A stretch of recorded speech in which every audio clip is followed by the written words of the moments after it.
이제 다 같이 묵도하심으로 새벽 기도회를 시작하겠습니다.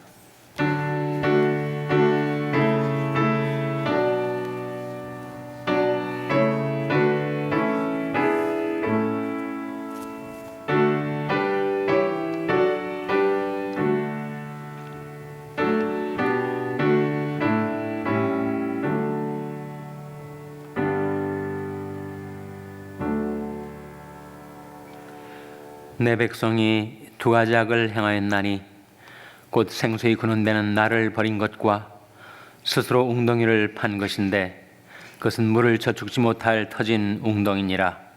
내 악이 너를 징계하겠고 내 패역이 너를 책할 것이라. 그런즉 내 하나님 여호와를 버림과 내 속에 나를 경외함이 없는 것이 악이요 고통인 줄 알라. 주 만군의 여호와의 말이니라. 아멘. 하나님 아버지 감사합니다. 오늘 하나님이 무궁하신 자비와 긍휼 가운데 제대의 생명과 호흡을 주시고 하나님께로 가까이 나올 수 있는 은혜를 베풀어 주신 것을 감사드립니다. 하나님께 드리는 제들의 경배와 찬송과 기도를 받아주시고 하나님의 말씀을 제들에게 보내어 주셔서 그 말씀으로 제들을 돌이키게 하시고 그 말씀으로 제들을 고쳐주시고 그 말씀으로 저희들을 회복시켜 주시옵소서. 하나님, 저희들이 하나님 앞에 돌아와서 인애와 공의를 지키며 항상 하나님을 바라보며 살게 하여 주시옵소서. 이 아침에도 저희들을 찾아오시는 주님을 영접하고 주님을 섬기며 주님을 따르며 주님 계신 곳에 저희들도 함께 있게 하여 주시기를 바라옵고 예수님의 이름으로 기도하옵나이다. 아멘. 찬송가 319장 부르시겠습니다. 319장 찬송하시겠습니다.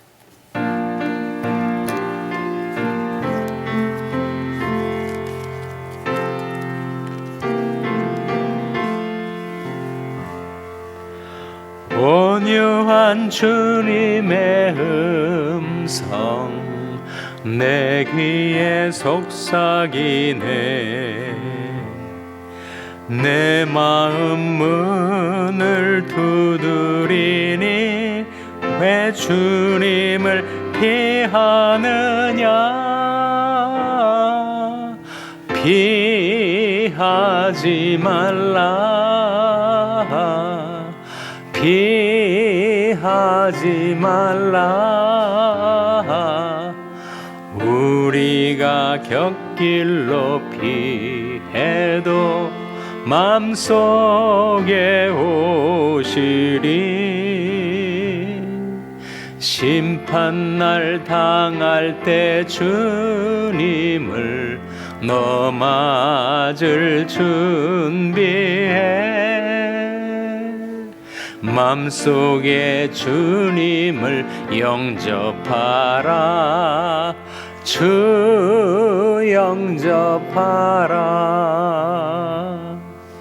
사랑의 주 예수 친히 이 땅에 내려오사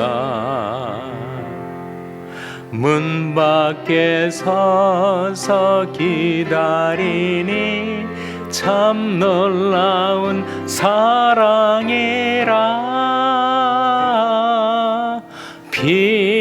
피하지 말라.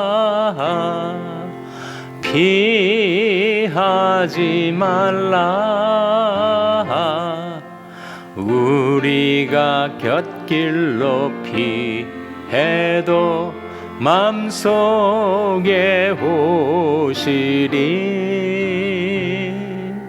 심판날 당할 때 주님을 너 맞을 준비해. 맘속에 주님을 영접하라. 주 영접하라. 주님이 부르는 음성 널 받아주시나니 죄버린 내게 임하시사 끝까지 널 도우시네. 피하지 말라, 피하지 말라.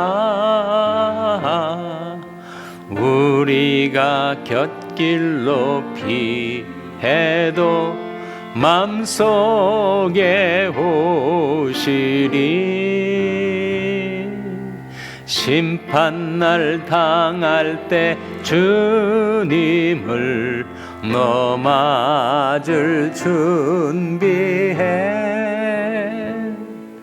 맘속에 주님을 영접하라, 주 영접하라.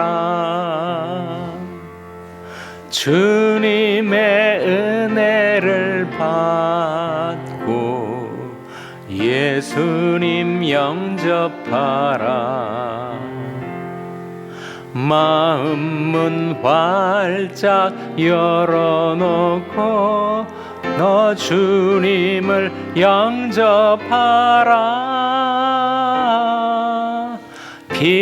피하지 말라, 피하지 말라. 우리가 곁길로 피해도 맘속에 오시리. 심판날 당할 때 주님을 너 맞을 준비해. 맘속에 주님을 영접하라, 주 영접하라. 아멘. 하나님의 말씀은 에스겔서 2장 10절 말씀입니다. 구약성경 1152면 에스겔서 2장 10절 말씀을 찾아서 함께 봉독하시겠습니다. 에스겔서 2장 10절 말씀을 우리 다 같이 봉독하시겠습니다. 시작. 그가 그것을 내 앞에 펴시니 그 안팎에 글이 있는데 애가와 애곡과 재앙의 말이 기록되었더라. 아멘. 할렐루야. 서로에게 평강의 복을 기원하는 마음으로 샬롬, 서로를 축복하시고 인사 나누시기 바랍니다. 샬롬. 샬롬. 오늘도 목요 새벽 기도에 잘 나오셨습니다. 임마누엘 선교회 올레가 오늘 오전 11시에 본당과 친교실에서 열립니다. 한 달에 한 번씩 있는 임마누엘 선교회 모임에 여러분 나오셔서 함께 하나님께 예배드리시고 또 성도의 교제를 나누시기 바랍니다.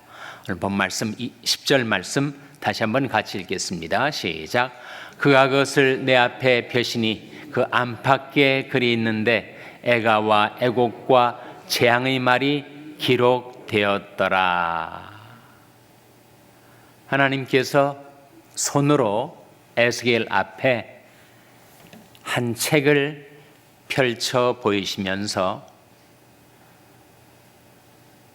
이 책을 먹으라 이렇게 명하시는 것은 바로 에스겔의 부르심이죠. 에스겔의 콜링입니다. 우리가 예언서를 보면 이사야의 콜링은 언제 임했는가? 이사야 6장에 나오지 않습니까? 성전에 높이 하나님의 영광의 보좌가 들리우고 스랍들이 그 6 날개를 가지고 두 날개는 하나님의 거룩하신 영광을 배울 수가 없어서 얼굴을 가리우고 두 날개는 날개를 지어 하늘을 날고 다른 두 날개로는 자기 발을 가리우고 그 스랍 천사들이 하나님의 영광을 옹이하고 서 있는 그 하나님의 계시 앞에서 이사야 선자가 부르심을 받습니다. 그러니까 이사야의 부르심은 이사야 6장에 나오죠. 예레미야의 부르심은 어디 나오는가? 예레미야 1장에 나옵니다. 하나님께서 장차 이스라엘 민족, 더 정확히는 유다 민족에 닥쳐올 심판을 경고하시면서 그 심판의 메시지를 전하는 동안에 하나님이 그를 쇠기둥처럼 노성벽처럼 그를 지켜주실 것이다.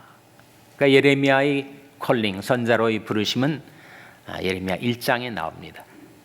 에스겔 선자의 부르심은 어디에 나오는가? 에스겔서 1장에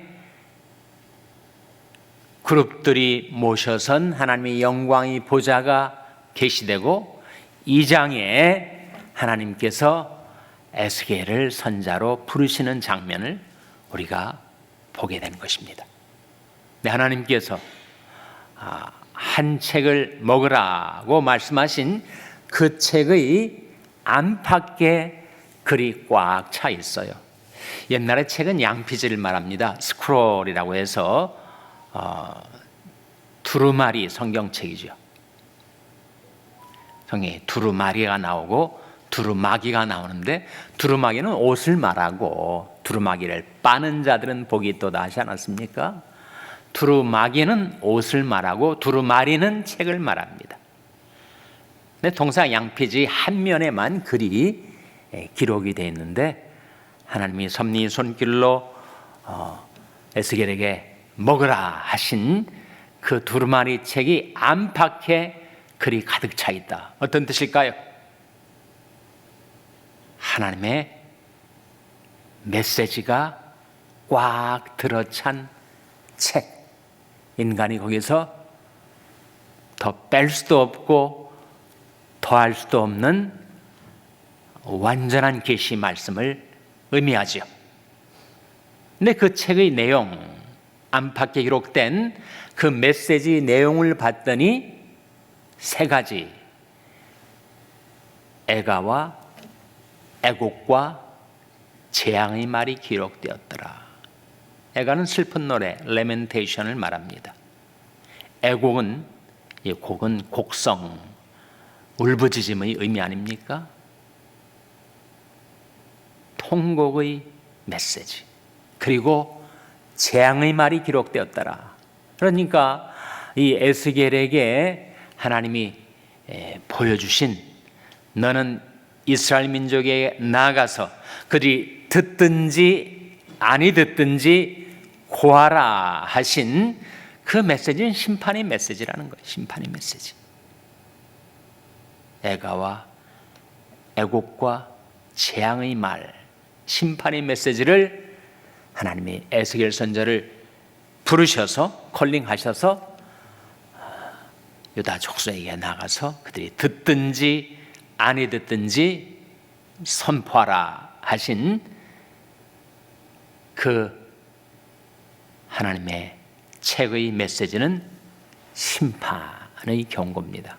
그래서 에스겔서 말씀을 쭉 읽어 나가다 보면 계속해서 심판의 경고가 나와요. 왜 하나님께서 유다 백성들을 심판하시는가? 심판의 이유가 이사야 3장 8절에 나옵니다. 화면에 한번 같이 읽겠습니다. 시작. 예루살렘이 멸망하였고 유다가 엎드러졌음은 그들이 언어와 행위가 여호와를 거스려서 그 영광의 눈을 촉범하였음이라. 예루살렘이 왜 멸망하게 되었는가? 바벨론 포로의 제3차 주전 586년에 예루살렘이 완전히 멸망을 당하지 않습니까? 예루살렘이 멸망하였고 유다가 엎드러졌음은, 유다가 패망하게 된 것은 그들이 언어와 행위가 여호와를 거스려서 그 영광의 눈을 촉범하였습니다. 그들이 언어와 행위 때문이라고 말씀하고 있는 것입니다. 도대체 무슨 말을 했길래, 어떤 행동을 했길래 하나님께서 그들을 심판하셨는가? 그런 질문을 우리가 갖게 되죠.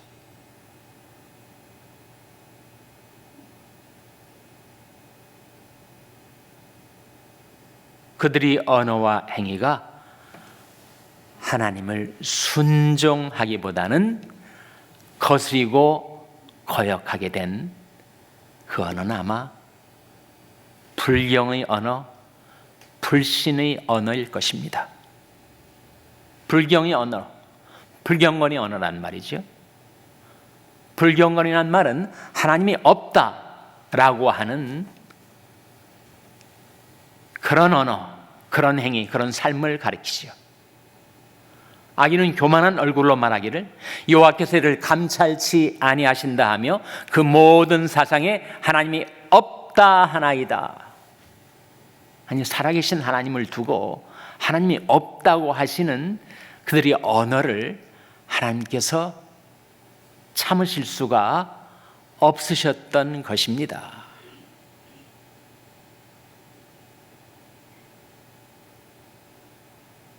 요즘도 그렇지 않습니까? 소위 신학을 한다는 사람들이 사신신학을 말해요. 신은 죽었다. 자칭 현인이라고 하는, 현자라고 하는 철학자들이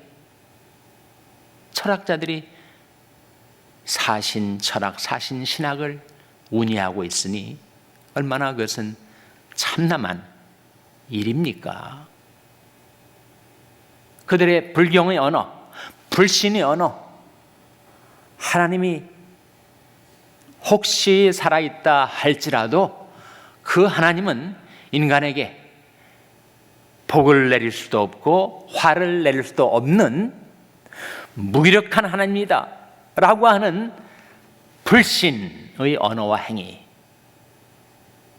예레미야에도 그런 말씀이 나오지 않습니까? 무릇 사람을 믿으며 혈육으로 그 권력을 삼고 마음이 여호와께서 떠난 그 사람은 저주를 받을 것이라. 불신의 언어와 행위는 저주를 자초합니다. 하나님을 믿는 대신 사람을 믿고 보이는 것을 조차 의지하며 살아가게 되면 사람을 믿으며 혈육으로 그 권력을 삼고 마음이 여호와께서 떠난 그 사람은 저주를 받을 것이라. 그는 좋은 일이 오는 것을 보지 못하고 광야 간주한 것, 건건한 땅, 사람이 거하지 않는 땅에 거하리라. 그들이 불경과 불신의 언어와 행위가 문제였다. 그래서 살아계신 하나님이 영광의 눈을 촉범한 것이 심판을 불러들인 것이다 라고 말씀하고 있는 것입니다. 이사야뿐만 아니라 예레미야 2장 19절에서도 화면에 한번 같이 읽겠습니다. 시작. 내 악이 너를 징계하겠고 내 패역이 너를 책할 것이라. 그런즉 내 하나님 여호와를 버림과 내 속에 나를 경외함이 없는 것이 악이요 고통인 줄 알라. 주 만군의 여호와의 말이니라. 내 악이 너를 징계할 것이다. 내 패역이 너를 책할 것이다. 스스로 자초한 것이다. 자승자박이다. 내 하나님 여호와를 버린 것, 내 속에 나를 경외함이 없는 것, 그것이 악이요 고통이다 라고 말씀하고 있지 않습니까? 고대의 유다 민족뿐만 아니라 오늘날의 한 민족에게도 이런 경고가 바래지는 거 아니겠어요? 아마 대통령이 헌법재판소 탄핵 심판이 아마 3월 둘째 주쯤 선고가 난다고 하는데 그 선고가 과연 탄핵 인용으로 나올까? 탄핵 기각으로 나올까? 사람들이 추측하고 추정하고 단정하고 나름대로 확신하고 어떤 방향으로 될 것이다 라고 말들을 하고 있지만 어떤 방향으로 나와도 국가적인 타격과 혼란을 피할 수가 없을 거예요. 왜? 이 나라가 이 지경에 이르게 되었는가? 이 말씀이 거울 앞에 한번 비춰봐야 되지 않겠습니까? 유다 민족뿐만 아니라 한 민족도 그 말씀의 거울 앞에 비추어 봐야 되겠죠. 그 언어와 행위가 살아계신 하나님을 거스려서 그 영광의 눈을 촉범했던 것은 아니었는지, 하나님을 버리고도 얼마든지 스스로 살아갈 수 있을 것인 양 자만하고 교만하고 악해져서 하나님을 버리고 그 속에 하나님을 경외함이 없었던 죄악을 저질러 왔던 것은 아닌지, 그 말씀이 거울 앞에 우리 민족도 그리고 우리 자신도 말씀 앞에 비추어 봐야 되죠. 사무엘상 2장에 나온 말씀에 하나님이 말씀하시기를 나를 존중히 여기는 자를 내가 존중히 여기고 나를 멸시하는 자를 내가 경멸히 여기리라 하신 말씀이 있지 않습니까? 하나님을 존중히 여기면 하나님께서 민족이든 개인이든 그를 존중히 여겨주시고, 하나님을 멸시하면 우리가 하나님께로부터 경멸히 여김을 받는다라는 말씀이죠.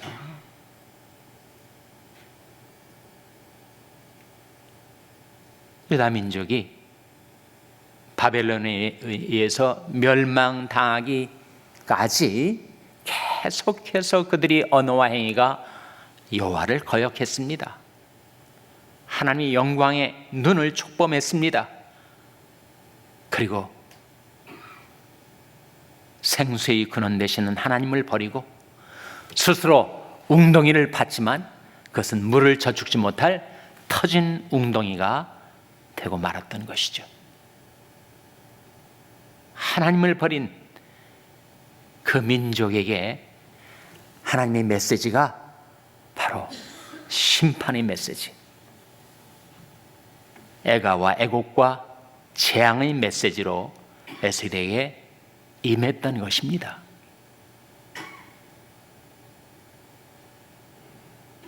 그러나 에스겔서를 우리가 계속해서 묵상해 나가겠지만 심판 후에 회복의 약속이 나옵니다. 그러니까 심판의 경고와 회복의 약속이 함께 이 선지자들이 메시지에 꼭 나. 이사야도 그렇고 예레미야도 그렇고 에스겔도 그렇고 그 암담한 현실 저 너머에 다가오는 이 회복의 약속은 누구에게 주어지는 것인가? 회복은 회개하는 자에게 주어집니다. 그것이 일관된 예언서의 메시지 아닙니까? 회개하는 자에게 회복의 역사가 오게 된다라고 하는 희망을 이 예언서는 우리에게 주고 있습니다. 오라 우리가 여호와께로 돌아가자. 여호와께서 우리를 찢으셨으나 토로낫게 하실 것이요 우리를 치셨으나 싸매어 주실 것입니다. 여호와께서 이틀 후에 우리를 살리시며 제3일에 우리를 일으키시리니 우리가 그 앞에서 살리라. 우리 한 민족에게도 울려 퍼지는 하나님의 말씀일 것 같습니다. 오라 우리가 여호와께로 돌아가자. 아마 이번 계엄과 탄핵과 그리고 이 모든 사건이 전개에 있어서 아마도 우리 민족이 큰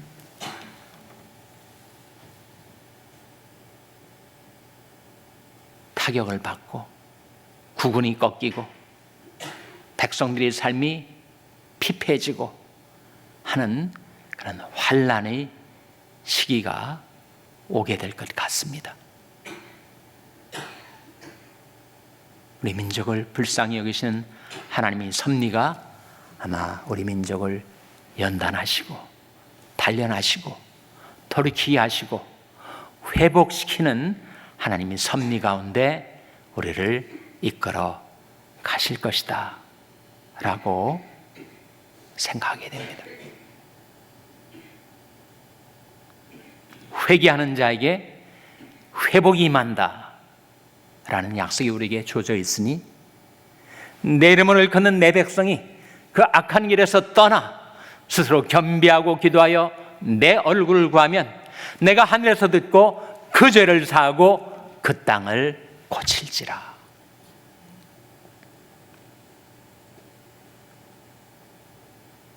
우리가 에스겔서 말씀을 묵상해 가고 또 지금 대한민국의 한복판에서 일어나는 이 모든 사건들의 향배를 우리가 지켜보면서 그러면 우리는 어떻게 살아야 할 것인가? 미국이라는 나라의 이민자로 들어와 사는 나는 어떻게 살아야 할 것인가? 바로 호세아서 12장 6절에 나옵니다. 화면에 한번 같이 읽겠습니다. 시작. 그런즉 너희 하나님께로 돌아와서 인애와 공의를 지키며 항상 너희 하나님을 바라볼지니라. 그런즉 너희 하나님께로 돌아와서 이제는 방황을 멈추고 끝내고 하나님께로 돌아와서 인애와 공의를 지키며 인자와 공의를 지키며 항상 너희 하나님을 바라볼지니라.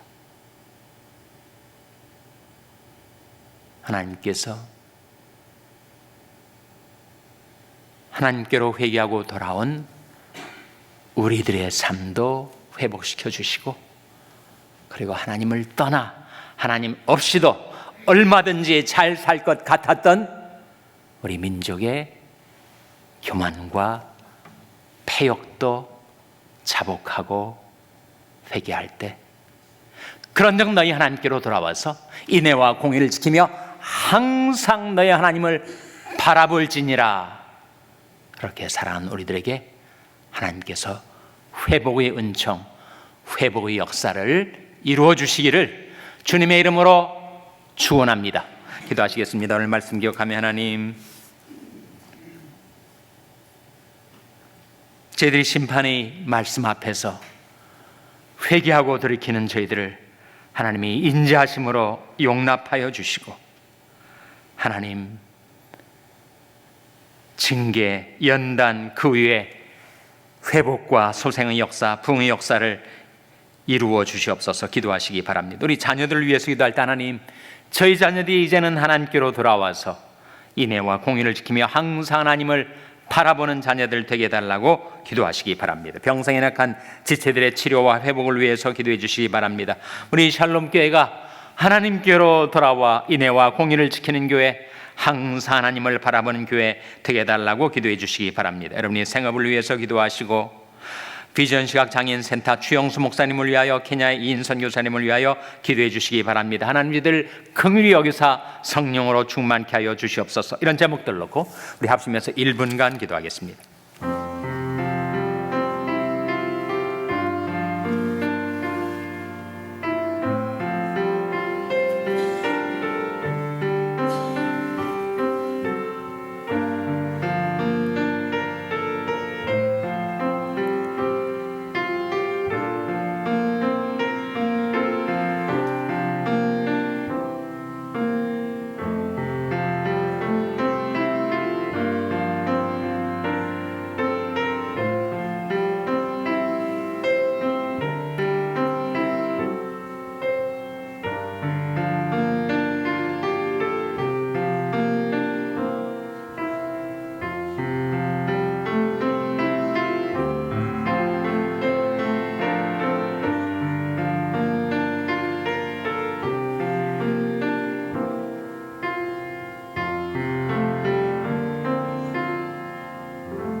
하나님 아버지,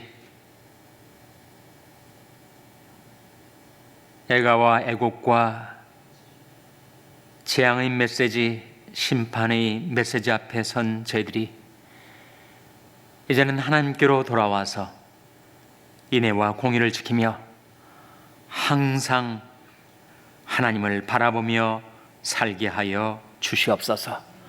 하나님, 진노 중이라도 긍휼을 잊지 마옵시고 저희들을 회복시켜 주시고 회생시켜 주시고 부흥시켜 주시옵소서. 모든 것 하나님께 의탁드리오며 예수님의 이름으로 기도하옵나이다. 아멘. 하늘에 계신 우리 아버지여, 이름이 거룩히 여김을 받으시오며 나라 임하옵시며 뜻이 하늘에서 이룬 것 같이 땅에서도 이루어지이다. 오늘날 우리에게 일용할 양식을 주옵시고 우리가 우리에게 죄 지은 자를 사하여 준 것 같이 우리 죄를 사하여 주옵시고 우리를 시험에 들게 하지 마옵시고 다만 악에서 구하옵소서. 때겐 나라와 권세와 영광이 아버지께 영원히 있사옵나이다. 아멘.